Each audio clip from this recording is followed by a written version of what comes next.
എല്ലാവരും സുഖമായിട്ടിരിക്കുന്നു. ഇന്ന് ഞാൻ മുട്ടയും ബ്രെഡും വെച്ചിട്ടുള്ള ഉപ്പുമാവാണ് ഉണ്ടാക്കുന്നത്. അതിന് വേണ്ടിയിട്ട് ആദ്യം 2 മുട്ട നമ്മൾ പൊരിച്ചെടുക്കാം. ഇത് ഉപ്പിട്ടിട്ട് അപ്പോൾ നമ്മൾ പാൻ ചൂടായി അതിലേക്ക് വെളിച്ചെണ്ണ ഒഴിച്ച് കൊടുത്തു. എന്നിട്ട് അതിലേക്ക് 2 മുട്ട പൊട്ടിച്ച് ഒഴിച്ചിട്ടുണ്ട്. അതൊന്ന് പൊരിച്ചെടുക്കാം. അപ്പോൾ നമ്മൾ 2 മുട്ട പൊട്ടിച്ച് ഒഴിച്ചിട്ടുണ്ട്. അതൊന്ന് പൊരിച്ചെടുക്കാം. അപ്പോൾ നമ്മൾ 2 മുട്ട ഇത്തിരി ഉപ്പിട്ടിട്ട് പൊരിച്ചെടുത്തു. ഇതൊരു പ്ലേറ്റിലേക്ക് മാറ്റാം. അപ്പോൾ നമ്മൾ മുട്ട മാറ്റി വെച്ചു. ഇനി നമ്മൾ ആ പാത്രത്തിലേക്ക് തന്നെ ഇത്തിരി വെളിച്ചെണ്ണ ഒഴിച്ച് കൊടുത്തിട്ടുണ്ട്. അതിലേക്ക് കടുക് ഇട്ട് കൊടുക്കുക. അപ്പം നമ്മളുടെ കടുക് പൊട്ടി വരുന്നുണ്ട്. അപ്പം നമ്മൾ അതിലേക്ക് 2 പച്ചമുളക്, 1 സവാള, 1 തണ്ട് കറിവേപ്പില അതിലേക്ക് ഇട്ട് കൊടുക്കും. അതൊന്ന് ചെറുതായിട്ടൊന്ന് വഴറ്റിയെടുക്കുക. നല്ല ബ്രൗൺ കളർ ആവണ്ട, ചെറുതായിട്ട് വഴറ്റിയെടുത്താൽ മതി. അപ്പോൾ നമ്മുടെ സവാളയും പച്ചമുളകും കറിവേപ്പിലൊക്കെ വാടി വന്നിട്ടുണ്ട്. ഈ സമയം നമ്മൾ അതിലേക്ക് കുറച്ച് മുളകും പൊടി,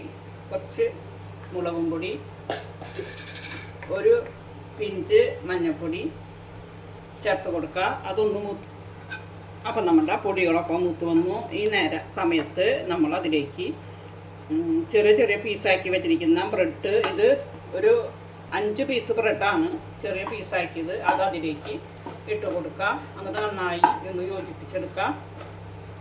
അതിൻ്റെ കൂടെ നമ്മൾ പൊരിച്ചു വെച്ചിരിക്കുന്ന മുട്ടയും ഇട്ട് കൊടുക്കുക. ഇത് രണ്ടും കൂടി നമ്മൾ നല്ലോണം യോജിപ്പിച്ചെടുക്കുക.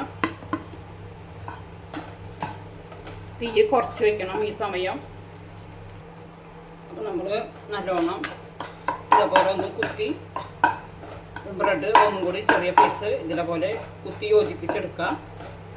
അപ്പോൾ നമ്മുടെ ഒരു നേരത്തെ രാവിലത്തെയോ അത്താഴത്തിനൊക്കെ ഇതൊരു നേരത്തെ ഭക്ഷണമായിട്ട് നമുക്ക് ഉപയോഗിക്കാം.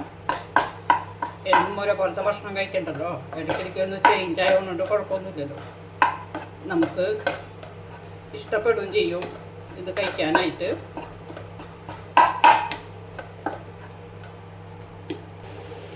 അപ്പം നമ്മളുടെ ബ്രെഡ് ഉപ്പുമാവ് റെഡി ആയിട്ടുണ്ട്. ഇതുപോലെ നമ്മൾ തലകൊണ്ട് ഇതേപോലെ കുത്തി കണ്ട മുട്ടയും ബ്രെഡും കൂടിയിട്ട് നല്ല യോജിച്ച് വന്നിരിക്കുന്നത് കണ്ട നല്ല ടേസ്റ്റാണത്. ചൂട്ടോടെ കഴിക്കണം കേട്ടോ. ചൂട്ടോടെ കഴിക്കുമ്പോൾ നല്ല രുചിയാണത്. അപ്പോൾ എല്ലാവരും ഇതൊന്നും ഉണ്ടാക്കി നോക്കണം കേട്ടോ. ഇനി നമുക്ക് തീ ഓഫാക്കാം. കണ്ട നല്ല പൊടിയായിട്ട് മുട്ടയും ബ്രെഡും ഒക്കെ പൊടിയായിട്ട് കിട്ടിയിട്ടുണ്ട്. കണ്ടോ. അപ്പോൾ നമ്മളുടെ ബ്രെഡ് മുട്ടയും വെച്ചിട്ടുള്ള ഉപ്പുമാവ് റെഡി ആയിട്ടുണ്ട്.